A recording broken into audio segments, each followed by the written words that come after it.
नमस्कार आदाब, मैं अलीज़ा खान और आप देख रहे हैं क्राइम इंडिया प्रेस ताज़ा खबरें के साथ। उत्तर प्रदेश के इंजीनियर और उसकी पत्नी को नाबालिगों का यौन शोषण करने और वीडियो विदेश में बेचने के आरोप में मौत की सजा सुनाई गई। उत्तर प्रदेश के सिंचाई विभाग में तैनात एक जूनियर इंजीनियर कैसे एक international child sexual abuse racket का किंगपिन बन गया,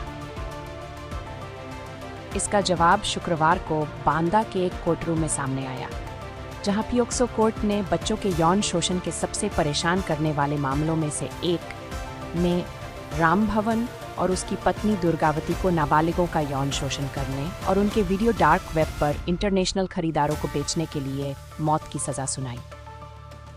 दोषियों चित्रकूट में सिंचाई विभाग में जूनियर इंजीनियर रामभवन और उसकी पत्नी दुर्गावती को स्पेशल पियोक्सो जज प्रदीप कुमार मिश्रा ने फांसी पर लटकाने का आदेश दिया।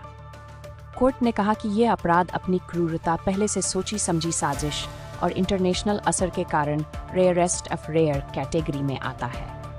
इस जोड़े को 18 फरवरी को डिजिटल सबूतों, मेडिकल रिपोर्ट और कई पीड़ितों की गवाही के आधार पर लंबे ट्रायल के बाद दोषी ठहराया गया था। ये मामला अक्टूबर 2020 का है, जब सेंट्रल ब्यूरो इन्वेस्टिगेशन (CBI) को एक भारतीय फोन नंबर से जुड़े बच्चों के यौन शोषण मटेरियल के सर्कुलेशन के बारे में इंटरपोल से इनपुट मिले थे।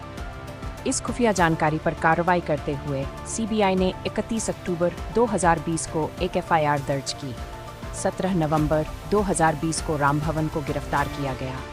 जांच करने वालों को उसकी पत्नी दुर्गावती के शामिल होने के सबूत मिलने के बाद उसे भी हिरासत में ले लिया गया। सरकारी वकील के मुताबिक इस जोड़े ने बांदा, चित्रकूट और आसपास के जिलों में आर्थिक रूप से कमजोर बैकग्राउंड के बच्चों को निशाना बनाया।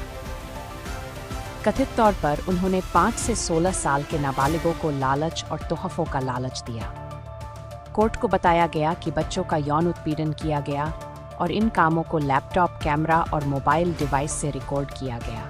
फिर इन वीडियो और तस्वीरों को अपलोड किया गया और डार्क वेब के जरिए इंटरनेशनल नेटवर्क पर बांटा गया।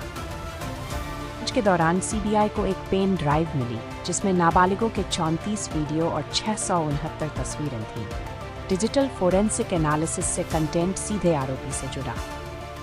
जांच करने वालों ने यह भी पाया कि यह मटेरियल चीन, अमेरिका, ब्राजील और अफगानिस्तान समेत 46 देशों में खरीदारों के साथ शेयर किया गया था। गिरफ्तारी के 88 दिन बाद करीब 700 पेज की चार्जशीट फाइल की गई। इसमें पीड़ितों की मेडिकल जांच रिपोर्ट, बच्चों और गवाहों के बयान और ऑनलाइन डिस्ट्रीब्यूशन नेटवर्क को साबित करने वाले डिजिटल सबूत शामिल थे। ट्रायल के दौरान कुल 74 गवाहों से पूछताछ की गई। CBI ने एक पूरा केस बनाने के लिए 4 से 42 साल के लोगों के बयान रिकॉर्ड किए। PCSO कोर्ट की कार्रवाई से जुड़े वकील कमल सिंह ने कहा कि इंटरनेशनल इंटेलिजेंस इनपुट से संदिग्ध ऑनलाइन एक्टिविटी का पता चलने के बाद ये केस शुरू किया गया था। उन्होंने कहा, जांच में गलत इस्तेमाल और ऑनलाइन फैलाने का एक सिस्टमैटिक पैटर्न सामने आया। सजा दिलाने में डिजिटल सबूत बहुत ज़रूरी थे। रामभवन को सीधे तौर पर सेक्सुअल असॉल्ट और वीडियो रिकॉर्डिंग में शामिल पाया गया। वहीं दुर्गावती को भी बराबर का जिम्मेदार माना गया। कोर्ट ने कहा कि उसने न सिर्फ एक्सप्लॉयटेशन में हिस्सा लिया, बल्कि इन्वेस्टिगेशन के दौरान गवाहों पर दबाव डालने और समझौते की कोशिशों में मदद करने की भी कोशिश की।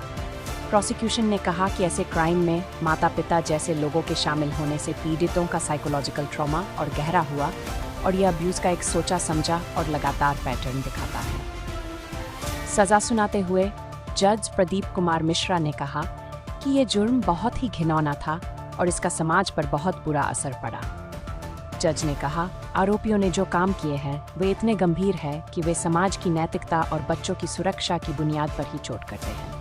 यह कोर्ट ज़्यादा से ज़्यादा सज़ा देना सही समझती है। कोर्ट ने डिस्ट्रिक्ट मजिस्ट्रेट को ये भी निर्देश दिया कि वे ये पक्का करें कि हर पहचाने गए पीड़ित को रिहैबिलिटेशन और मेडिकल मदद के लिए 10 लाख रुपये का मुआवजा मिले।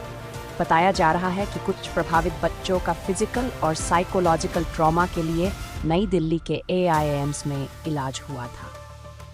क्राइम इंडिया प्रेस देखने के लिए धन्यवाद। कृपया इस चैनल को सब्सक्राइब करना न भूलें और बेल आइकन दबाएं। अलविदा। फिर मिलेंगे अगली खबर। मैं न्यूज़ रिपोर्टर मोहम्मद तनवीर रहमान के साथ मैं अलीज़ा खान। जय हिंद।